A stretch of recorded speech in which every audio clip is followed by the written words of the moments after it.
Hello, this is Kelly Hammond, and welcome to the Resiliency Coach podcast. This podcast showcases people who face difficult times and how they got through it.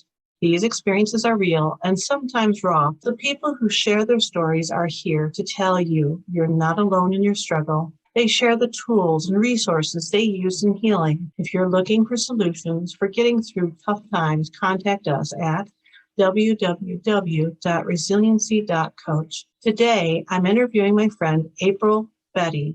April has learned from her past how to empower her and help others. Thank you, April, for coming on my podcast tonight. Thank you for inviting me. I'm excited to be here. That's wonderful. Would you please share your story with us? Yes, I would love to. So I'll just give you little glimpses of my life because we don't have all day to be talking. So I'll just pick out what stands out to me and go from there.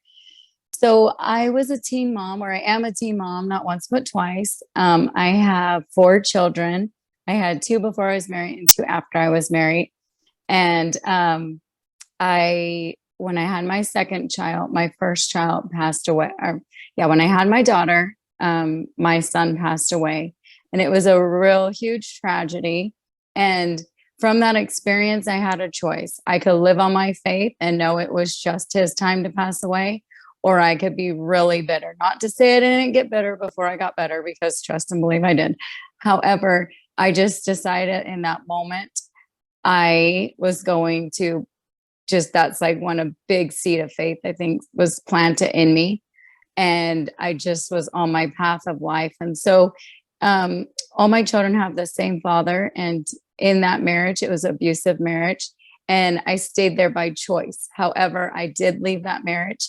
We all lived. That was the best thing out of it. We lived. And I became a single mom. And those were some really fun, memorable moments and happy times in my life.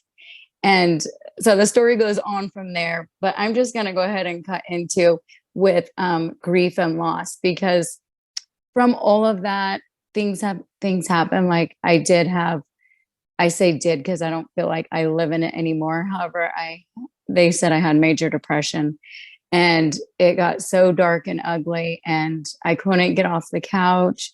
And I know it sounds funny, but if you've been there, then you know, like, just to do simple things like wash the dishes, take a shower, cook, that sounded like horrific. Like I couldn't do it. So I had to go on medicine because I had no other choice. And so I did that for not very long before I realized, like, yes, I am getting better because I can get up and I can do things. However, I didn't really like the numbness I was feeling. So they said, well, you're going to be on this the rest of your life. And I couldn't fathom the rest of my life. And so that was probably like 12 years ago ish. I'm not good at thinking how long ago that was. It was over a decade.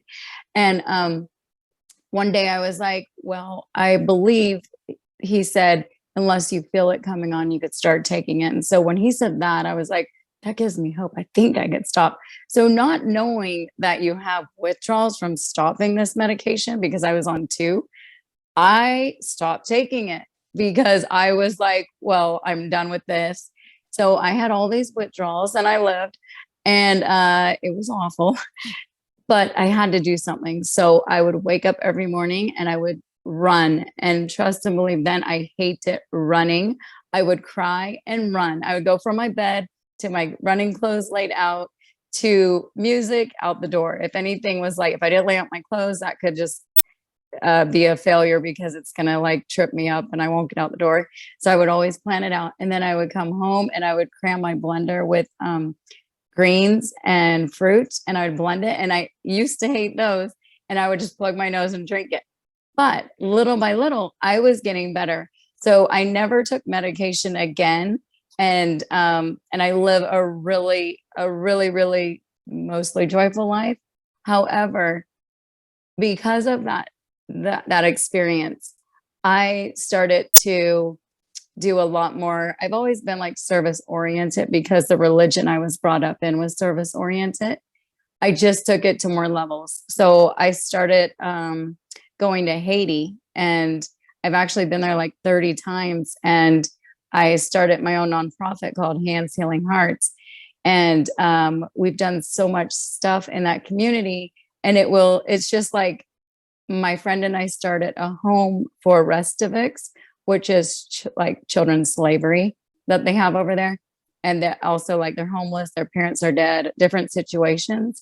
And that home is called the Sunshine Home. And we've had that going on 2 years this month.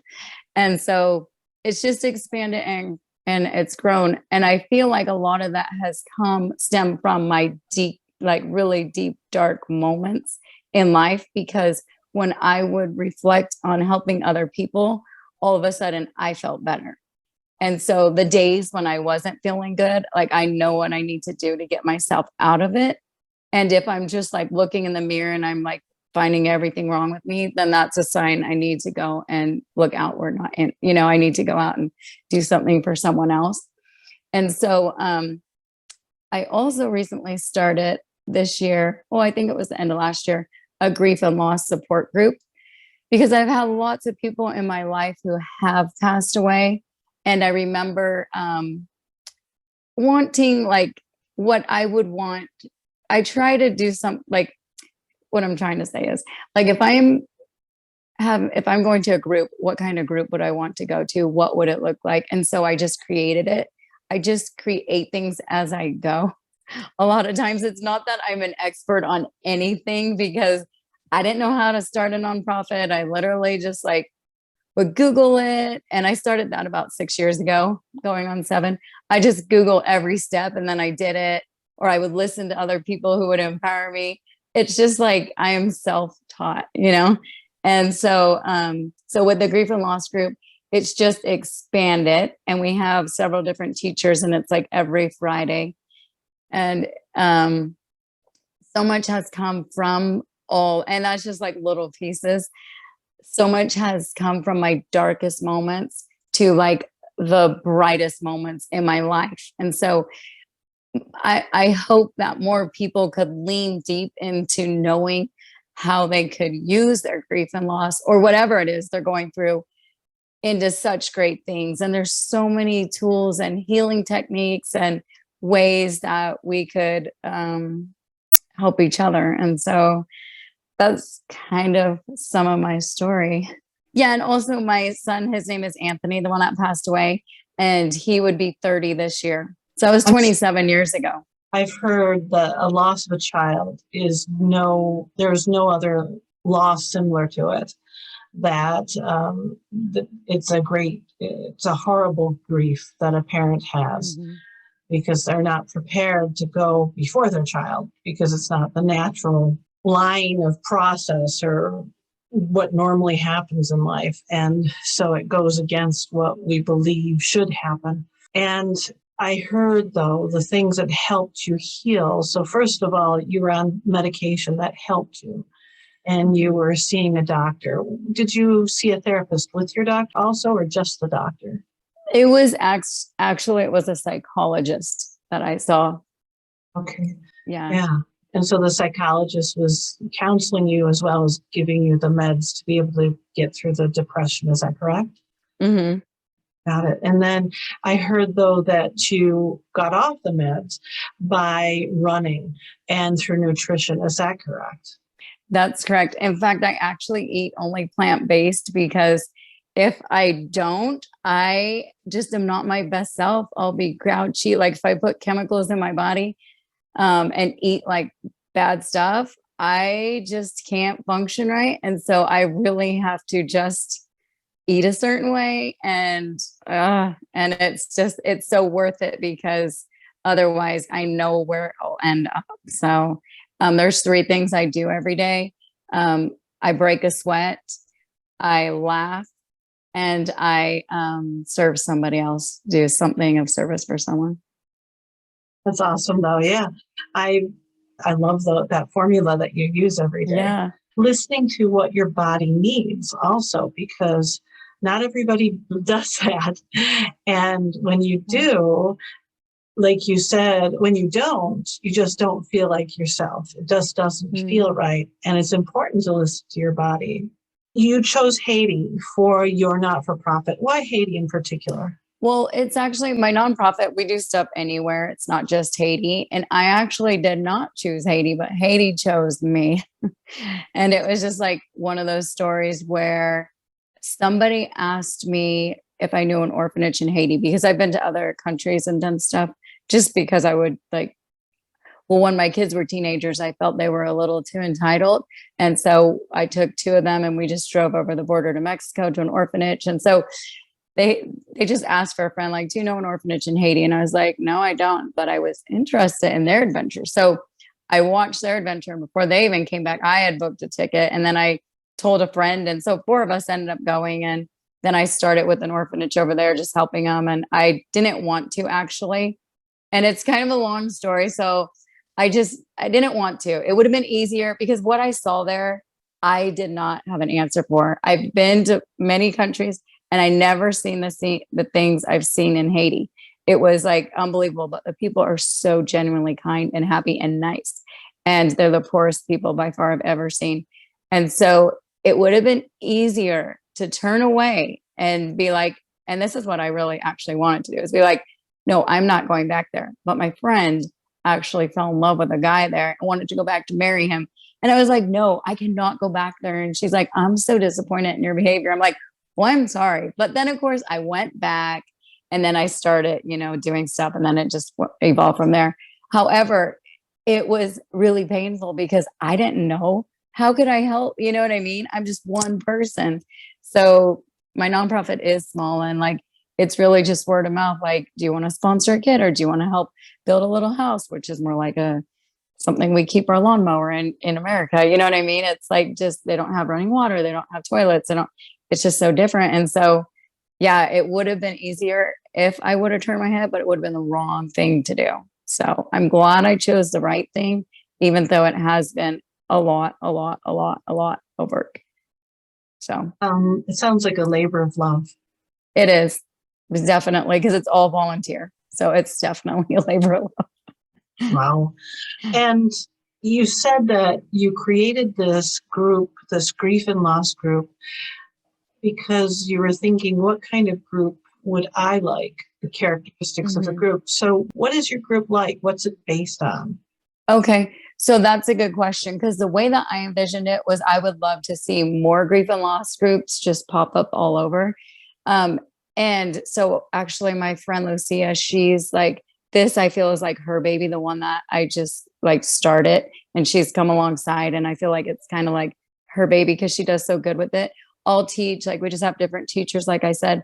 However, when my brother-in-law passed away and I was helping my sister in California, I was looking into grief and loss groups. And so I had taken her to one and I liked their program and I inquired about it years later. And it was like, well, you have to be a religion. You can't buy this. And I was like, well, then I'll just create something myself because I didn't want it to be religion based. I wanted it to be more like, let's share tools and techniques that have worked for you. And let's just like help each other. So there'll be like a different teacher. And I've been to so many classes, so many everything that I feel like it gives people also a platform to get started on their path. And the hope is that more people take the idea and go do things in their community because communities are so important and just get more people outside and, just creating a safe space to share and not feeling like we're trying to choke down a belief or everyone's respectful. Like if you don't like meditation, that's okay. We're not going to be rude about it. You don't have to participate if you don't want to. Like everyone is respectful in that aspect, if that makes sense. It does. I like that concept. So yeah, you said different people teach. So is it the members of the group that teach or is it, okay. And are the members of the group people that have dealt with grief and loss themselves then? Yes. So with grief and loss, it doesn't have to be a death. It could be a loss of a job, a loss of the what ifs, could have, should have, a loss of a relationship. It could be people in your life, but you don't talk to them anymore. It could be you lost custody of your children. Like it could be anything. Or it could even be like religion. Some people have, left their religion. So it could be anything. And if you said, oh, I would like to come and teach your class, we'd be like, that's great. And so we don't really screen people or do anything like that, because it's like all just everyone wanting to help each other, and everyone just bringing in different techniques, different topics, different tools.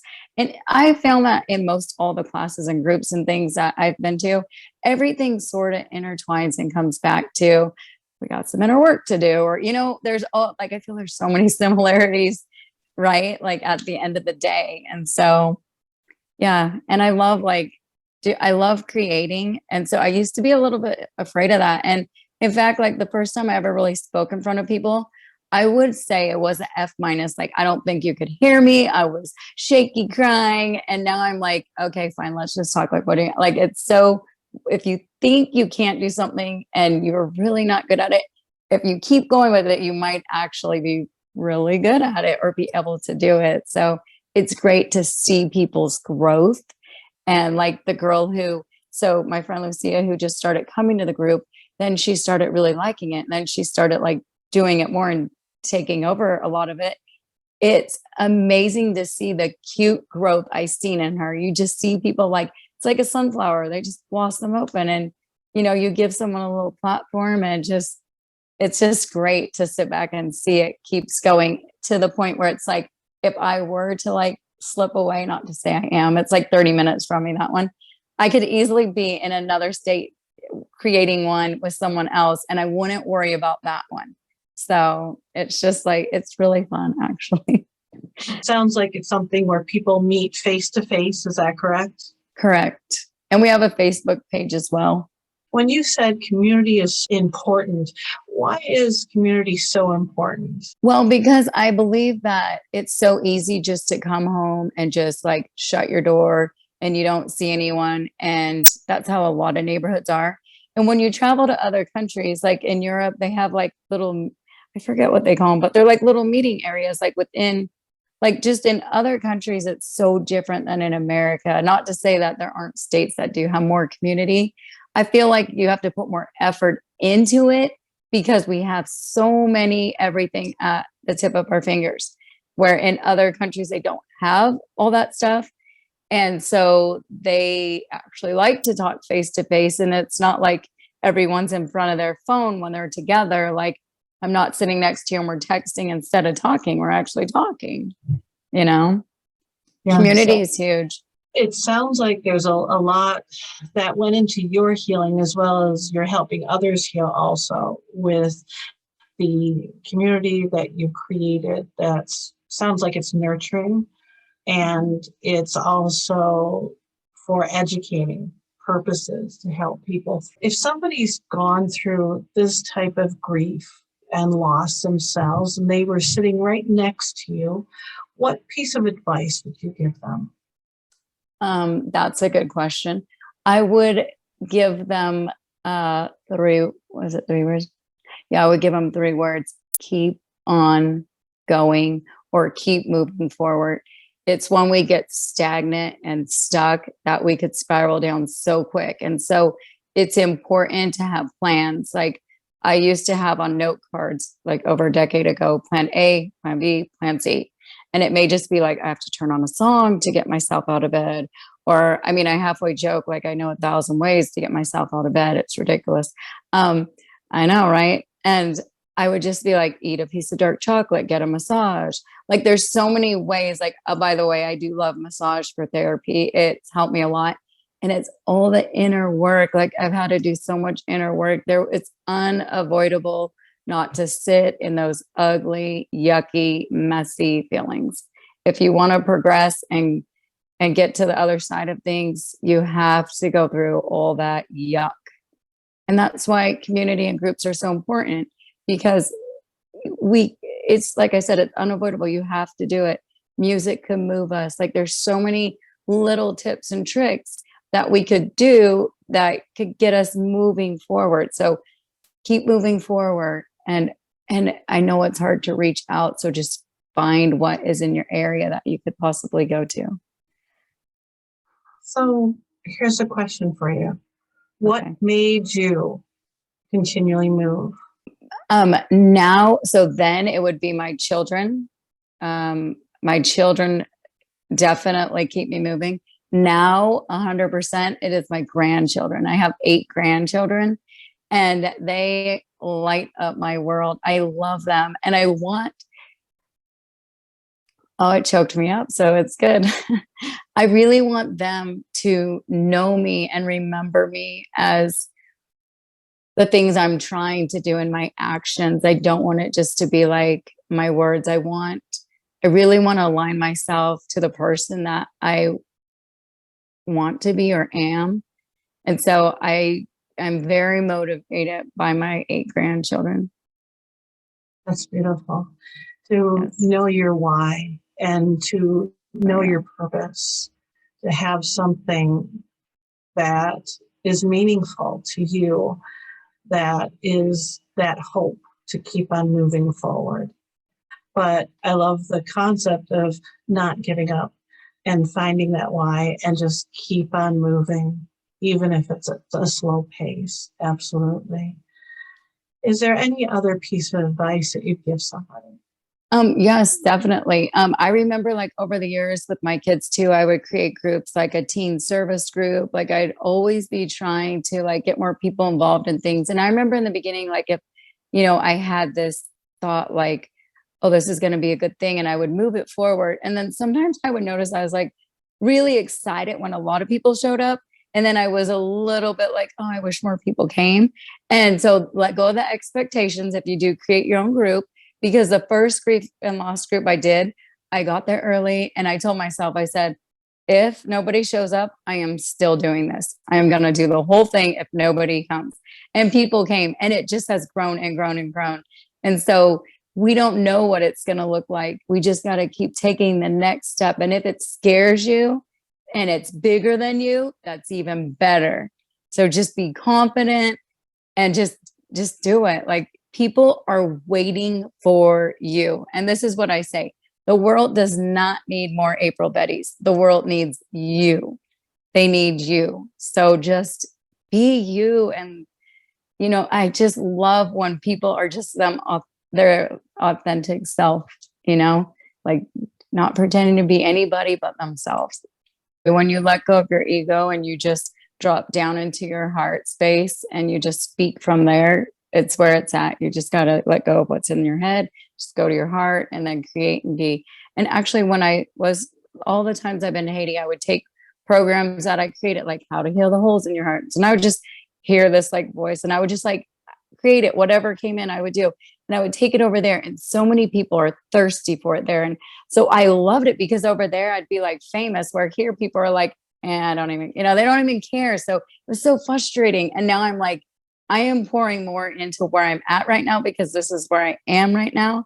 And so it's just a different, it's just different. Like wherever you are, it's different. I don't know. It's just good though. I feel like I've grown obviously because I'm like, when I first lost my son and when I was a teenage mom and like when I look back on my life, I'm not the same person. However, I love every experience I had, even the abuse. I would never change none of it. I wouldn't change one thing. I would not be who I am if I didn't go through what I went through. So I'm extremely grateful for all that I've, have had in my life so far. How did you decide to leave the abusive relationship? Well, it was just really bad. One episode was so bad that I just made a deal. I just said in my head, like to me, I call my creator God. And so I just like said, like it was in a quick split second, like I promise I will leave if I end up alive. And I got out of that room and that situation. And so I just moved that forward and I was able to, it was, I had the home that we lived in, I had bought. So it was my home. And so he had left. And so it was really good that I didn't. Being in an abusive marriage, I think it could be difficult for some women. And so because I was so blessed to not have to leave my home, I spent a lot of years volunteering at a women's shelter for abused women and children. And I would do like parties for the kids and all kinds of stuff over the years because I I truly felt so blessed. Even though I worked really hard to have what I had, I still felt blessed that I didn't have to walk in those shoes. And so I had a lot of empathy for women who do leave and leave everything behind. They even had a little animal area. So because some women won't leave if they can't take their pets. So they had an area for animals too. Yeah. I mean, we had to get a restraining order and there was a lot of looking over our shoulders, but at the end of the day, we were all okay. And yeah. What kind of advice would you give to a woman that's dealing with an abusive relationship? It's not going to get better. I know there's a lot of false hope, and I'm not saying anything bad to the abuser or however that goes. It's just do the right thing for yourself and do the right thing if you have children. Do the right thing for your children, if not for yourself. Yeah, it's very hard, but there is so many people and places and programs that will help. However, a lot of times the person, it could be a man being abused, women or men. If you're being abused, a lot of times it's easier to go back to those old patterns, because patterns is one thing you have to break, or whatever, if you feel shameful or whatever comes with it. At the end of the day, the right thing to do is right in your heart, and you know the right thing in your heart. You're just avoiding it. So do the right thing, reach out, get help. If someone knows you're in a bad situation, if you're serious, they're going to want to help you. And so it's not going to get better, in my opinion. And you may end up, or they may end up dead or in jail, or just more trauma to deal with later. So also the reason I left was it got to the point where my children were not safe with their biological father. Like, I did not feel that they were safe in his care. And so that's scary when you realize that. And so that's like, wow. Is there any specific place that they should contact that you can think of or that you know of? I know in every state they have different ones. And even in a lot of states, because a lot of women are in fear, they have homes in regular neighborhoods that actually are homes for women who are getting, and men who are getting out of abusive situations. And so you just have to Google like your state, your city. And then every time you call a place, you ask them, what other resources do you know? Because that's how you really find more resources, is usually from calling someone to calling someone else. And then you'll get more information that's actually not on the internet. I know there's some, like in Utah, they have the Dove Center. They have something called the Kimball something. In Vegas, they have the Shade Tree. There's just a lot. So I know a lot of it is probably on the internet.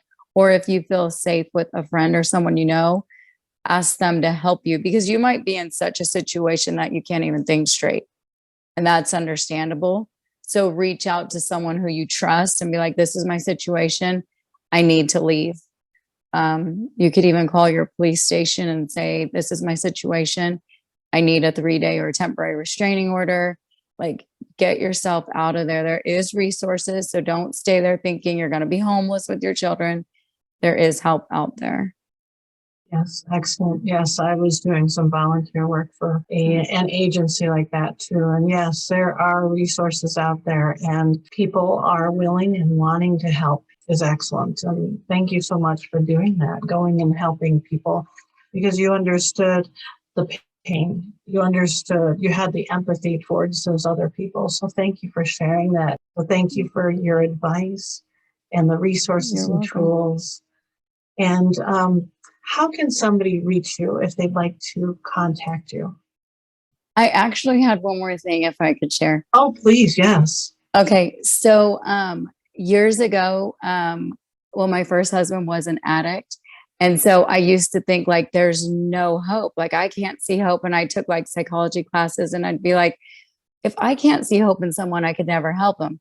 And so fast forwarding all these years later, I've been going to like addiction recovery type meetings, and I will take people with me. And so I'll go as support. And it's so amazing how, like I was saying in the beginning, what we think we can't do or we see no hope in, as we move forward in it, we actually grow. And so that's another way to give back in the community too is by going to, there's so many different kinds, whether it's NAAA, church ones, there's so many different kinds. And in these meetings, you learn more tools. It's crazy. Even like years ago, I remember going to so many funerals and I would take notes and I would like learn from like, wow, that's so cool. They did that. And so just by, there's so many resources out there. It's a matter of, do we want to look into it? Do we want to do it? And just look at your life and see where you think things you aren't good at, and know that they are going to grow if you just walk into them, if that's what you choose. So I just wanted to add that. That's awesome. Thank you for sharing that. That's excellent. You're welcome. I love that there are organizations out there. There's AA, there's support systems for children of alcoholics or addicts or family members of them also. There's a lot of free as well as inexpensive things. And if you need something, you want something that you are trying to work on and or get out of, there are resources out there. And we're in such a time that we have the internet that we can use it, as well as I've noticed that as I'm doing this podcast that people are more open now to each other, to share things like that. And so if you just say something to somebody, you'll start the path and the journey. Yes, you're exactly right. So how can somebody reach you if they'd like to?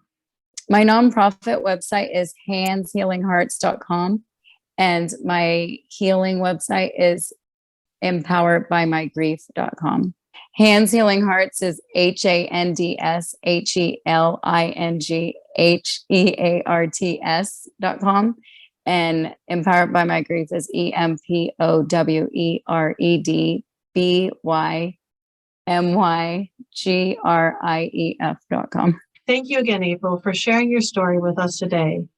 You're welcome. Thank you for having me. Thank you. I loved it. And I love what you're doing. It's really amazing. I love that people could just go to a podcast and listen to, like, all the time. I'm like looking for a new podcast because I feel like I hear the same thing over and over.